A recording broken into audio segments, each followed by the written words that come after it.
Hi, welcome back. You're watching WION World is One with me, Raisha Saigal, and this is Speed News, where we get you the latest from all across the globe in just a matter of 30-odd minutes. Let's get you started.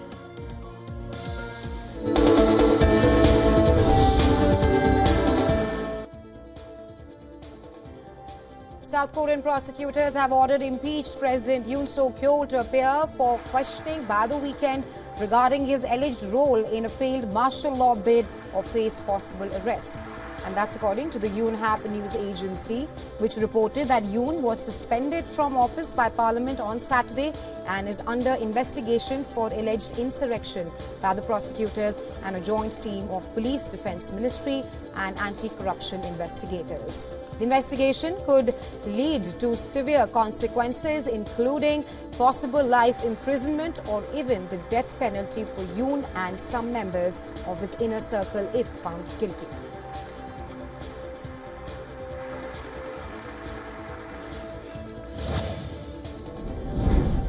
South Korean civic groups took to the streets on Tuesday, rallying outside the presidential residence and demanding President Yoon Suk Yeol's immediate arrest. The demonstrators labelled Yoon as a dangerous individual who possesses a major threat to society, with President of Korea Confederation of Trade Unions emphasizing that Yoon needs to be isolated from the society immediately.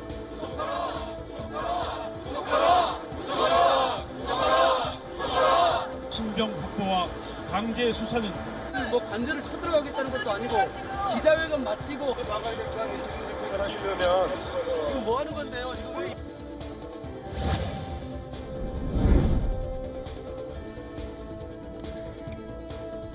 The war in Gaza has claimed over 45,000 lives with more than 106,000 injured, according to Palestinian health officials.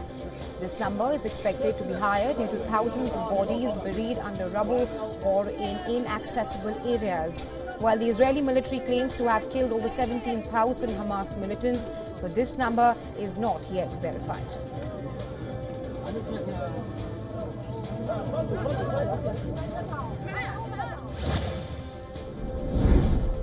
The White House has verified an assessment by Ukraine's military intelligence agency that North Korean troops have suffered casualties in combat against Ukrainian forces in Russia's Kursk border region.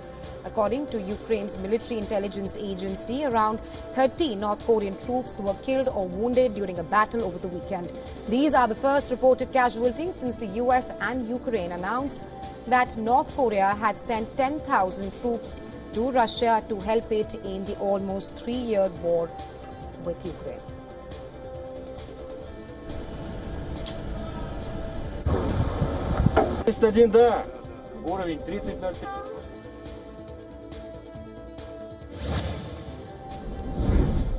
A teenage student opened fire at a private school in Wisconsin, killing a student and a teacher while wounding several others before being found dead. The shooting occurred at the Abundant Life Christian School in Madison, Wisconsin.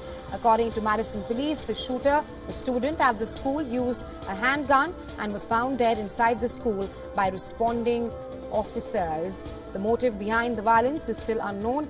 US President Joe Biden condemned the shooting as shocking and unconscionable, while calling for tighter gun laws.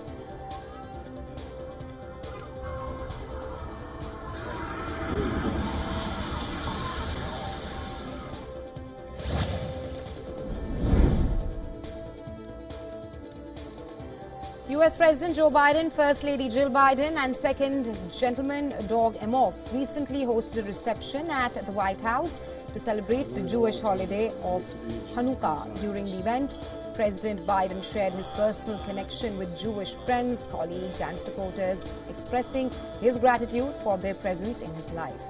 This year's Hanukkah celebration at the White House is a part of a long-standing tradition that dates back to 2001, when President George W. Bush hosted the first official White House Hanukkah party. Since then, every U.S. president has continued this tradition, recognizing the significance of Hanukkah. I learned a long time.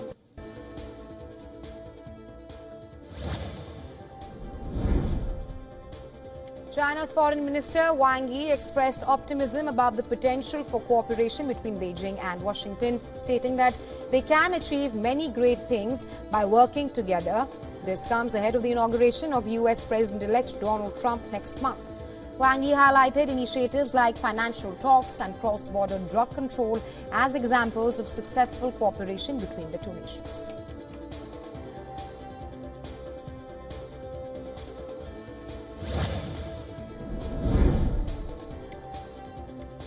In a major milestone for China's space program, the country successfully launched the first group of low Earth orbit satellites for a satellite internet constellation. The launch took place at the Wenchang Space Launch Site in southern Henan province.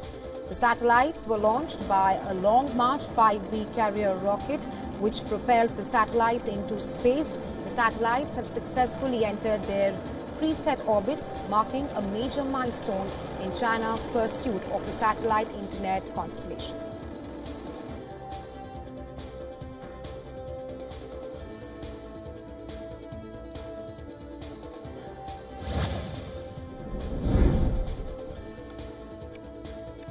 The National Immigration Administration has announced that citizens of 54 countries, including Australia, Japan, the US, and many European nations, can now enjoy 10 days of visa-free transit in certain areas of China. To be eligible travelers, they must transit through one of China's 60 international ports.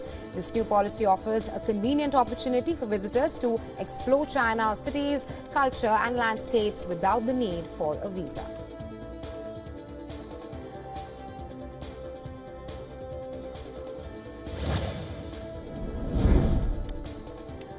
Canadian Prime Minister Justin Trudeau has appointed Dominic LeBlanc as the country's new finance minister following the surprise resignation of Chrystia Freeland.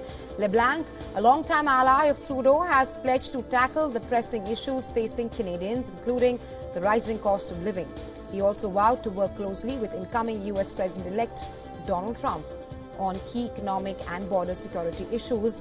As the new finance minister, LeBlanc will play a crucial role in shaping Canada's economic policies and navigating its complex ties with the US.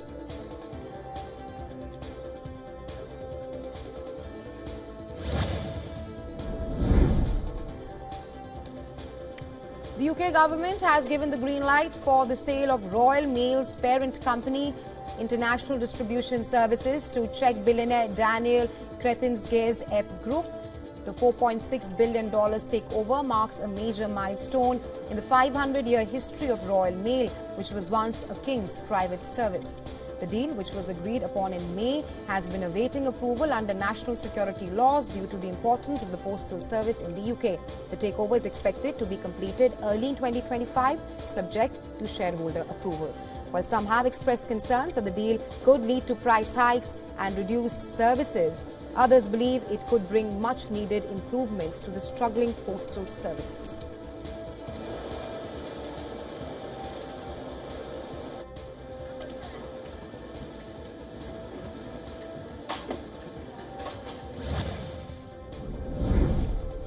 Two of the most famous caves at China's Yongang, the first Great Cave and the Music Cave, have reopened to the public after undergoing renovation. Cave number 6, the first Great Cave, is the most representative, featuring over 2,900 Buddhist statues, while cave number 12, the Music Cave, showcases ancient Chinese musical instruments and performances from the Northern Wei dynasty.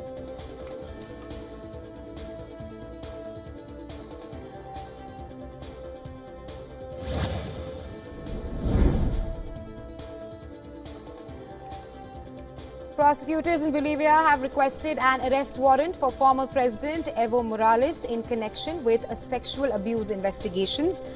The allegations involve Morales' alleged fathering of a child with a 15-year-old girl in 2016, which would constitute statutory rape under Bolivian law. The arrest warrant, which requires judicial approval, was issued after Morales failed to comply with an order to testify in the case.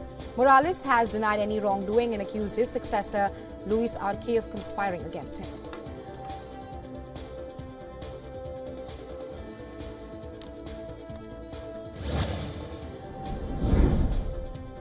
The The Victoria government in Australia has proposed new laws to restrict demonstrators, particularly outside places of worship, in response to rising anti-Semitism. This move comes after a Melbourne synagogue was badly damaged in an arson attack and worshippers were trapped in a Sydney synagogue for 3 hours due to demonstrations. Premier of Victoria, Jacinta Allen, emphasized the need to protect people's right to pray without fear or harassment. She stated that the new laws aim to promote social cohesion and safeguard Victoria's multiculturalism. Allen also stressed the importance of combating anti-Semitism and all forms of hate and racism.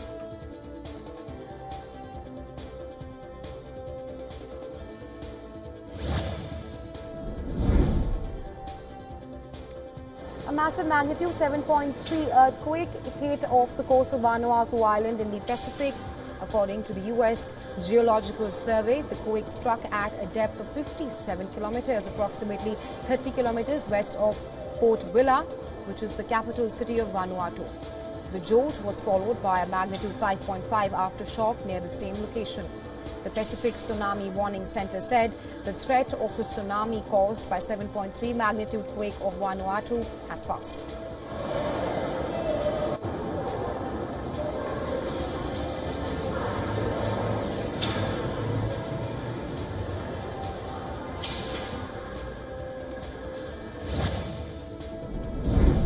In a new trend, cyber criminals are now targeting popular YouTube creators with fake brand collaboration offers to spread malware.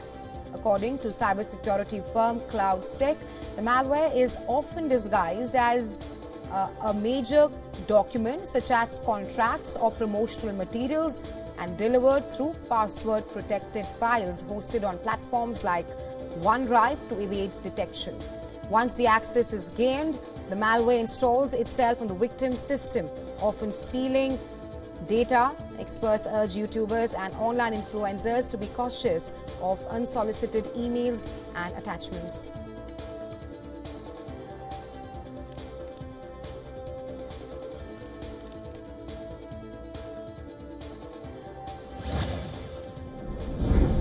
Amnesty International has revealed that Serbia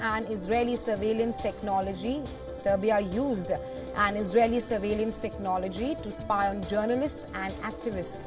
According to a report, Serbian authorities installed homegrown spyware called Novi Spy on the mobile phones after using devices from Israeli company to unlock them. The spyware then secretly took screenshots, copied contacts and uploaded them to a government server.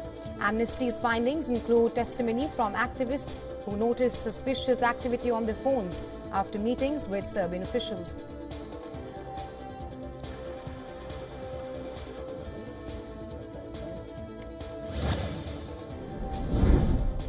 South Korea is planning to invest $1.9 billion next year to develop technologies aimed at tackling climate change. The funding will support renewable energy innovations like next-gen solar batteries, floating wind power and hydrogen systems.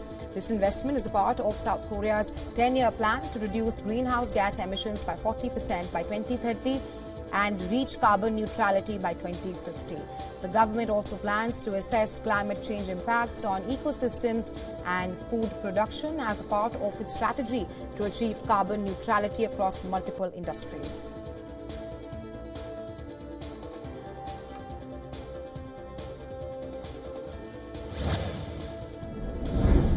Canadian Prime Minister Justin Trudeau's government is running a deeper deficit than what was predicted. This comes as Finance Minister resigned the day that she was set to unveil new spending and revenue estimates.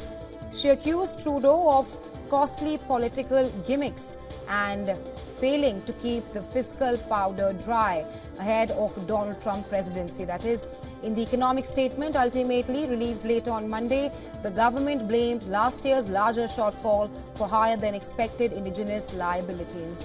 Monday's 270-page budget document outlined key new expenditures for border agencies over 6 years. This was an attempt to avert Trump's threat of 25% tariffs unless the flow of migrants and fentanyl over the crossing is halted.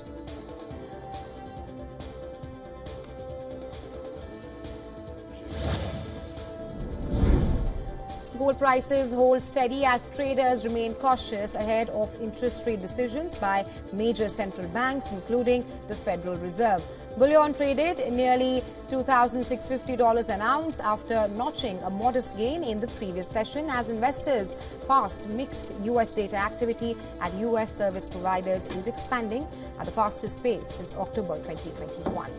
While a measure of New York State factory activity retreated by the most since last May, the precious metal has risen by around 29% this year, putting it on track for its biggest annual gain since 2010. Indian gold imports surged to a record in November after the government cut customs on it.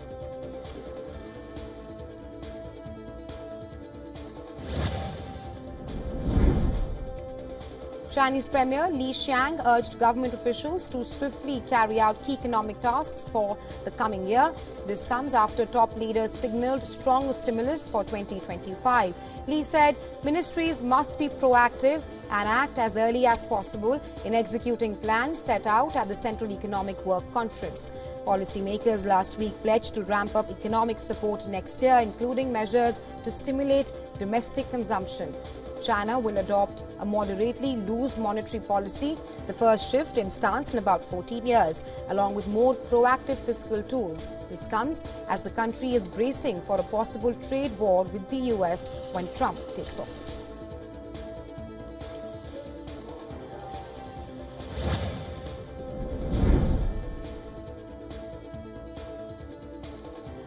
Oil prices were range-bound in Asian trading on Tuesday. This comes as investors worry about Chinese demand and await further market direction from a U.S. interest rate decision due on Wednesday. Well, on Monday, prices fell from multi-week highs on unexpected weakness in consumer spending data from China. Meanwhile, the Fed will hold its last policy meeting of the year on Tuesday and Wednesday, where it is widely expected to cut interest rates by 1/4 percentage point. The meeting will also shed light on how much further officials think that they will cut rates in 2025 and 2026. The rates can also boost economic growth and demand for oil.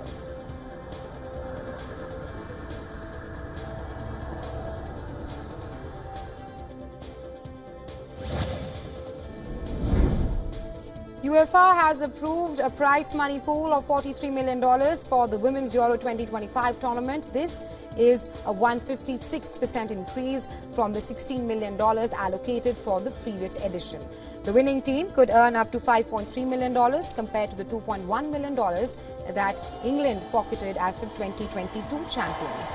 Euro 2025 will be held in Switzerland from July 2nd to 27th.